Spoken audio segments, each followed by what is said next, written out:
নমস্কার বন্ধুরা, Trihans lifestyle and mom চ্যানেলে আপনাদের সকলকে স্বাগত জানাই। এখন যতটা গরম পড়েছে এর জন্য কিন্তু বাচ্চাদের ঘামের সঙ্গে সঙ্গে প্রচুর পরিমাণে জল শরীর থেকে বেরিয়ে যায়। এই জন্য কিন্তু বাচ্চাদের প্রচুর পরিমাণে জল খাওয়াতে হবে, আর এমন সব খাবার খাওয়াতে হবে যা খেলে বাচ্চাদের জলের ঘাটতি পূরণ হবে। সেই সঙ্গে কিন্তু খেয়াল রাখতে হবে যাতে বাচ্চারা সেই খাবারটা থেকে যথেষ্ট পুষ্টিও পায়। এরকমই কিন্তু একটা রেসিপি আজকে আমি শেয়ার করতে চলেছি, আর ভিডিওটা কিন্তু শুরু থেকে শেষ পর্যন্ত দেখার অনুরোধ রইল। আর দয়া করে কিন্তু ভিডিওটিতে একটা লাইক করে দেবেন। আর আমি চলে আসলাম মূল ভিডিওতে। এখানে কিন্তু আমি অল্প পরিমাণে ঘি দিয়ে দিচ্ছি, আর ঘি কিন্তু বাচ্চাদের স্বাস্থ্যের পক্ষে খুবই উপকারী। 8 মাস থেকেই কিন্তু বাচ্চাকে আপনারা ঘি খাওয়াতে পারেন। আর ঘিতে রয়েছে হেলদি ফ্যাট, যা শিশুর স্মৃতিশক্তি উন্নত করে, ওজন বাড়াতেও সাহায্য করে। আর এই পর্যায়ে আমি অ্যাড করে নিচ্ছি চিড়ে। আমি কিন্তু বাচ্চার চাহিদা অনুযায়ী চিড়ে নিয়ে নিয়েছি, আর এটা কিন্তু 15 মিনিট ভিজিয়ে রেখেছি, এতে করে চিড়েগুলো ফুলে উঠেছে।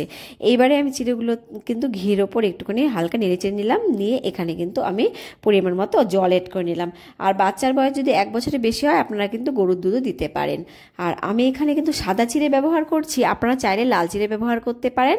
আর লাল চিড়ের কিন্তু পুষ্টিগুণ সাদা চিড়ের তুলনায় অনেক বেশি। আর আমি কিন্তু আমার ছেলেকে বেশিরভাগই লাল চিড়ে খাইয়ে থাকি। এইবারে কিন্তু আমি চিড়েটাকে ভালো করে একটু রান্না করে নেব। আর চিড়ে কিন্তু খুবই সহজ পাচ্য, আর ছোট বাচ্চারা কিন্তু চিড়ে খুব সহজেই হজম করতে পারে। আর এই পর্যায়ে দেখুন আমি 3টের মতো খেজুর নিয়ে নিয়েছি, আর এই খেজুরগুলোকে আমি 1 ঘন্টা গরম জলে ভিজিয়ে রেখেছিলাম। আর এইবারে কিন্তু আমি ভালো করে হাত দিয়ে ম্যাশ করে নিচ্ছি, ম্যাশ করে একটা পিউরি তৈরি করে নেব। আর যে সমস্ত বাচ্চারা যদি এইভাবে ম্যাশ করে খেতে না পারে, তাহলে আপনারা কিন্তু এটা স্ট্রেনারে ঘষে একটা ভালো পিউরি বানাতে পারেন। আর এই পিউরিটা কিভাবে বানাবেন তার ভিডিও কিন্তু আমি বিভিন্ন ভিডিওতে শেয়ার করে থাকি, আপনারা কিন্তু দেখে আসতে পারেন। এইবার ভালো করে মিশিয়ে নিলাম, মিশিয়ে আমি কিছুক্ষণ রান্না করে নিচ্ছি। বাচ্চাদের জন্য খেজুর কিন্তু একটা পুষ্টিকর স্বাস্থ্যকর খাবার। আর এই পর্যায়ে দেখুন আমি কিন্তু একটুখানি ম্যাশ করে নিচ্ছি। বাচ্চারা চিবিয়ে খেতে না পারলে আপনারা একটু ম্যাশ করে নেবেন, তাহলে কিন্তু খেতে সুবিধা হবে। খেজুরে কিন্তু ভিটামিন, মিনারেলস, ফাইবার এবং প্রাকৃতিক চিনি থাকে, যা কিন্তু শিশুদের শারীরিক ও মানসিক বিকাশে সাহায্য করে। খেজুর কিন্তু হাড়, দাঁত শক্ত করতে সাহায্য করে, হিমোগ্লোবিনের মাত্রা উন্নত করে, কোষ্ঠকাঠিন্য কমাতেও কিন্তু সাহায্য করে। এছাড়া চিড়েও কিন্তু অনেকটাই পুষ্টিকর। আর এইবারে কিন্তু আমি এই পর্যায়ে একটা আপেল নিয়ে নিলাম, আর এই আপেলটাও কিন্তু আমি 1 ঘন্টা নুন জলে ভিজিয়ে রেখেছিলাম। এতে করে কিন্তু আপেলকে চকচকে করার জন্য যে সমস্ত রাসায়নিকগুলি ব্যবহার করা হয় সেগুলো কিন্তু অনেক অংশে কমে যায়। এবারে কিন্তু আপেলটার খোসা ভালো করে ছাড়িয়ে আমি ছোট ছোট টুকরো করে নেব। আর আপেলের খোসা কিন্তু অনেক উপকারী, তবে এখন যে পরিমাণে রাসায়নিক ব্যবহার করা হয় সেক্ষেত্রে কিন্তু ছোট বাচ্চাদের খোসাটা না খাওয়ানোই ভালো। তো এইভাবে আমি কেটে নিলাম আপেলগুলোকে। আপেল কেটে এবারে কিন্তু খোসাগুলোকে ছাড়িয়ে নিচ্ছি।